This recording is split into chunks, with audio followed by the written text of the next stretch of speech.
Today we're going to discuss electrical discharge mode on the DVM S system. When working on the electrical components and taking measurements, sometimes it is necessary to be able to work on the equipment without the electric on.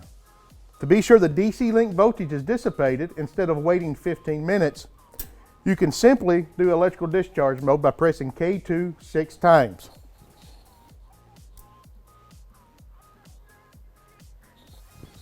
KA will display, and the discharge of the DC link voltage will be displayed.